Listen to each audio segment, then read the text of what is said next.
नमस्कार, मैं हूं आपके साथ मयंक। देखिए, इस वक्त का सबसे बड़ा सवाल कौन है रहमानुल्ला लकनवाल जिसने वाइट हाउस के पास फायरिंग करी।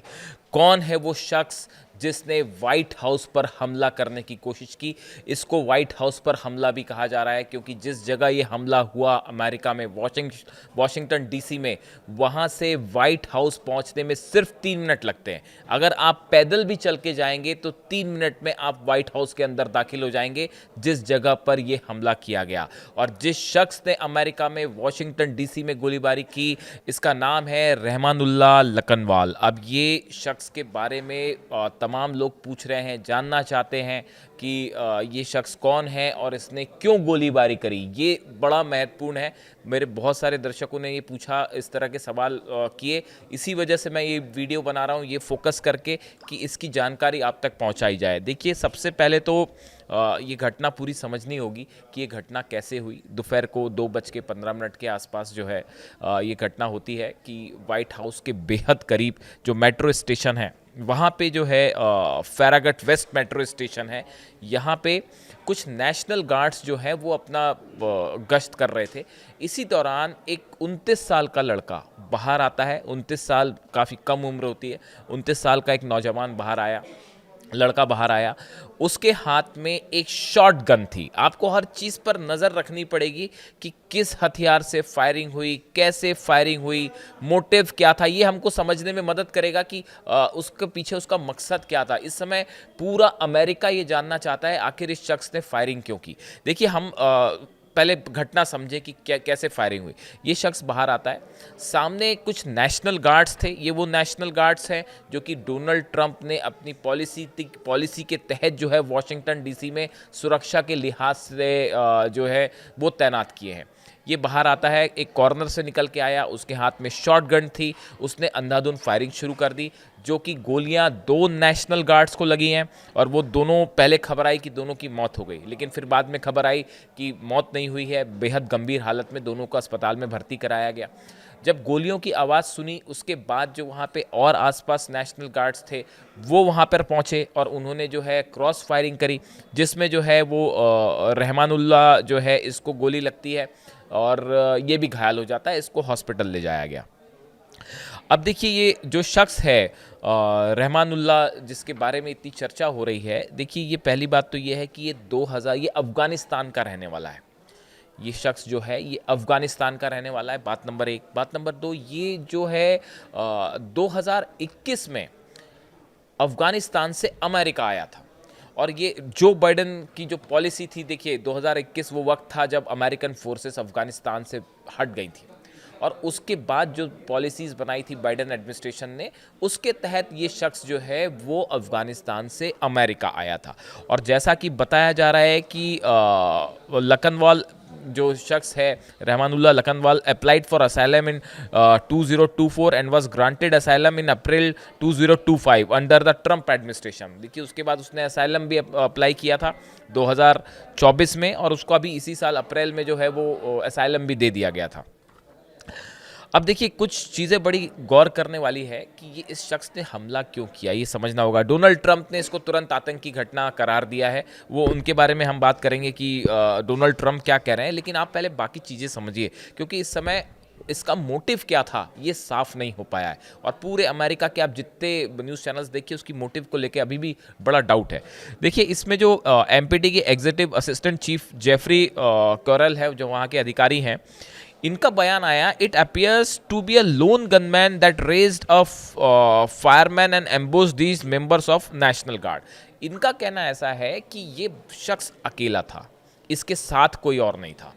ये बात बार बार अमेरिका की मीडिया में पूछा जा रहा है कि क्या और हमलावर हो सकते हैं, क्या हमला वॉशिंगटन में हुआ, क्या ऐसा हमला न्यूयॉर्क में भी हो सकता है, क्या दूसरे शहरों में भी कहीं ऐसे हमले, सीरियल हमले तो नहीं होने जा रहे। इस तरह के सवाल पूछे जा रहे हैं। उसको लेकर इस समय पूरा अमेरिका अलर्ट मोड पे है। वॉशिंगटन भी है अलर्ट मोड पे, और न्यूयॉर्क, जितने बड़े शहर हैं, सबको जो है कल थैंक्स गिविंग परेड होने वाली है, उसके लिहाज से सब कुछ अलर्ट पर कर दिया गया। चप्पे चप्पे पे जो है निगरानी रखी जा रही है। तो अभी जो बात निकल के सामने आई, उसके मुताबिक ये अकेला शख्स था, इसके साथ और हमलावर फिलहाल एज ऑफ नाउ नहीं है, ऐसी जानकारी वहाँ के फोर्सेस ने दी है। देखिए, वॉशिंगटन की जो मेयर हैं म्यूरल बाउजर, इनकी तरफ से कहा गया है द इंडिविजुअल यानी हमलावर की बात कर रहे हैं appear to target the guards members. अब देखिए, इसके निशाने पर नेशनल गार्ड्स थे। इसने जो ऐसा लगता है, जो इनका कहना था, जो वॉशिंगटन के मेयर हैं इनका कहना था कि उसके निशाने पर नेशनल गार्ड्स थे। अब ये नेशनल गार्ड की बात क्यों हो रही है? The National Guards was deployed to the nation's capital, part of president Trump's federal take over of the city and the crime crackdown in August. अगस्त में डोनाल्ड ट्रंप ने क्राइम कंट्रोल करने के लिए इन नेशनल गार्ड्स को appoint किया था, जिसका खासा विरोध हुआ था। देखिए, ये इसकी चर्चा मैं इसलिए कर रहा हूँ क्योंकि ये भी एक एंगल सवालों में है कि क्या ये गुस्सा नेशनल गार्ड्स के खिलाफ था। इस तरह की भी बातें हो रही हैं, ये भी रूल्ड आउट नहीं है। तो इसलिए ये मैंने आपको ये बात बताई कि अगस्त में जो है, ये जब डोनाल्ड ट्रंप ने ये गार्ड्स नियुक्त किए थे यहाँ पे 2188 गार्ड्स जो हैं वो वॉशिंगटन डीसी में तैनात किए गए थे, तो इसको लेकर भी काफ़ी प्रदर्शन था, इसका विरोध भी हुआ था। खैर, अब ये देखिए, ये हुआ है। डिपार्टमेंट ऑफ होमलैंड सिक्योरिटी वो इस मामले की जांच कर रही है। इस शख्स के बारे में एक एक जानकारी खंगाली जा रही है। देखिए, ये 29 साल का है, सोशल मीडिया इसकी पोस्ट चेक करी जा रही हैं, इसके साथ अफगानिस्तान से कौन कौन आया था उसकी जानकारियां निकाली जा रही हैं, कौन इसके संपर्क में था, इसका फ्रेंड सर्कल क्या था, ये क्या कुछ काम करता था, कहाँ काम करता था, एक एक जानकारी निकाली जा रही है। और कुछ अमेरिकन एजेंसीज, FBI इसकी जाँच कर रही है, होमलैंड सिक्योरिटी जो डिपार्टमेंट है वो इसको जाँच कर रहा है। और जब डोनाल्ड ट्रंप ने इसको आतंकी हमला करार दिया है, उसके बाद कुछ एजेंसीज ये जांच कर रही हैं कि क्या इसका किसी इंटरनेशनल टेरर ग्रुप से लेना देना है, क्या इसने किसी आतंकी संगठन से भी इसका कोई कनेक्शन है, इसलिए इसने हमला किया है, अलकायदा या ISIS या कोई और संगठन से इसका कोई कनेक्शन है, या इसने हमला किसी गुस्से की वजह से किया, खुद अपने से मोटिवेट होके। ये हमने देखा इस तरह के कई घटनाएं हुई पीछे जो इजराइल से भी जुड़ी हुई हैं। जूश अधिकारी जो थे, इजराइल के 2 अधिकारी थे, उनकी मौत भी हो गई थी हमले पर, उन पर हमला किया गया था, वो हमला करने वाला शख्स अकेला था।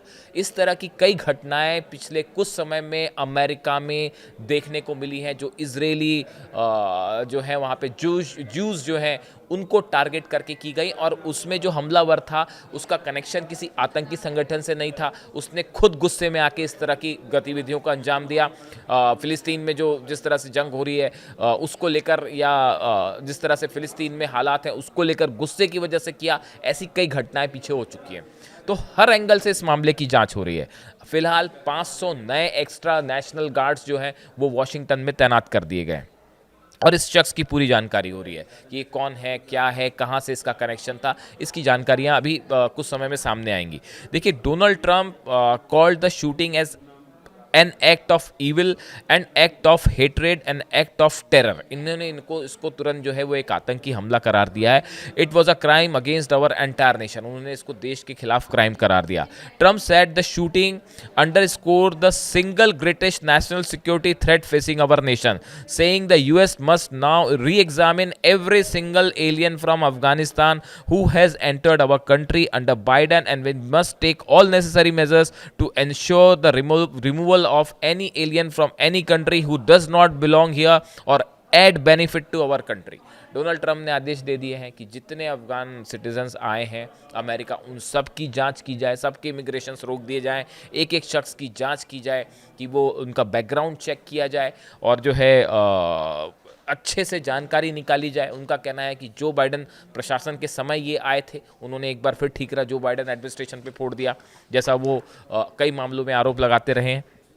इसके बाद जो इमिग्रेशन सर्विस है अनाउंस्ड, उन्होंने कर दिया कि processing of all immigration request relating to Afghan national is stopped indefinitely. उन्होंने जितने भी इमिग्रेशन हैं अफगानिस्तान से रिलेटेड सबको रोक दिए। अब एक एक फॉरेन नेशनल की जांच हो रही है जो बाहर से आए हैं। अब देखिए, ये पूरी घटना जो है, ये जो रहमानुल्लाह शख्स है 29 साल का है, इस खुद भी ये गोलीबारी में घायल हुआ है, इसको भी हॉस्पिटल में एडमिट किया गया है। दोनों नेशनल गार्ड्स की हालत बेहद गंभीर है, और ये भी जो है, इस लड़के को भी जो है एडमिट किया गया है। अब इससे पूछताछ की जाएगी और ये जानने की कोशिश की जाएगी, पूरा अमेरिका ये जानना चाहता है, पूरी दुनिया ये जानना चाहती है। देखिए, जिस जगह ये हमला हुआ, एक तो जिस वक्त हमला हुआ उस समय डोनाल्ड ट्रंप व्हाइट हाउस में नहीं थे, फ्लोरिडा में थे। सिर्फ 3 मिनट की दूरी, आप समझ सकते हैं, पैदल किसी जगह से आप अगर 3 मिनट की दूरी पे व्हाइट हाउस है और वहाँ से पैदल बढ़ें तो 3 मिनट में आप व्हाइट हाउस पहुँच जाएं, तो इसे बहुत उसको एक प्रकार से व्हाइट हाउस पे ही हमला माना जा रहा है। बहुत सारे लोगों का कहना है कि ये बड़ा व्हाइट हाउस के करीब हुआ। तो एक सेगमेंट का ये कहना है कि ये टेरर अटैक है, आतंकी हमला है, और क्या इस शख्स का किसी इंटरनेशनल ग्रुप से कोई कनेक्शन है, उसकी जांच की जा रही है। एक एंगल ये भी निकल के आ रहा है कि क्या ये गुस्सा नेशनल गार्ड्स के खिलाफ है जो कि तैनात किए गए थे। ये बड़ी सारी चीज़ें हैं जो अभी साफ नहीं है, जिसके बारे में जो है वो कुछ जांच के बाद ही चीज़ें सामने आएंगी। FBI इन्वेस्टिगेट कर रहा है, होमलैंड सिक्योरिटी इसको इन्वेस्टिगेट कर रहा है, लेकिन ये जो शख्स है रहमानुल्लाह, इसके नाम को लेकर रहमानुल्लाह लकनवाल, ये वो नाम है जो फ़िलहाल अमेरिका में एक खौफ का पर्याय बन चुका है और जिसको लेकर तमाम सवाल हैं। सब ने जिस तरह से ये अटैक हुआ और इसको डोनाल्ड ट्रंप ने फ़ौरन उन्होंने एड्रेस किया कंट्री को सामने आके और उसको टेरर अटैक बताया और इसमें सख्त कार्रवाई के आदेश दिए हैं कि जो है एक्शन लिए जाएं। उसके बाद पूरे अमेरिका में इस हमले के बाद एक डर का माहौल है। मीडिया बार बार ये सवाल कर रहा है कि क्या ऐसे और हमले तो नहीं हो सकते, तो इसकी जांच करने में जितनी सुरक्षा एजेंसीज हैं वो जुटी हुई है। अभी तक जो जानकारियाँ आई कि फॉरेन मतलब अफगानिस्तान का रहने वाला है शख्स और 2025 में से असाइलम भी दे दिया गया था। ट्रंप एडमिनिस्ट्रेशन में आया ये जो बाइडन के समय था, जो कि 2021 में जब अमेरिकन फोर्सेस वापस आई तो कई अफगानिस्तान के लोग अमेरिका आए थे, उन्हीं के साथ इसको भी परमिशन मिली थी अमेरिका आने की। अब बड़ा सवाल यही है कि क्या ऐसे और हमले हो सकते हैं और इसने ये हमला क्यों किया? क्या ये किसी संगठन से प्रभावित होकर किया या इसके मन में खुद कोई गुस्सा था अमेरिका को लेकर? ये काफ़ी सारे सवाल हैं जिसके जवाब जैसे ही आते हैं मैं एक वीडियो और बनाऊंगा ताकि इसमें दूध का दूध और पानी का पानी किया जाए कि एग्जैक्ट इसकी हमले की वजह क्या थी। कमेंट करिए, बताइए वीडियो आपको कैसा लगा। Thank you so much.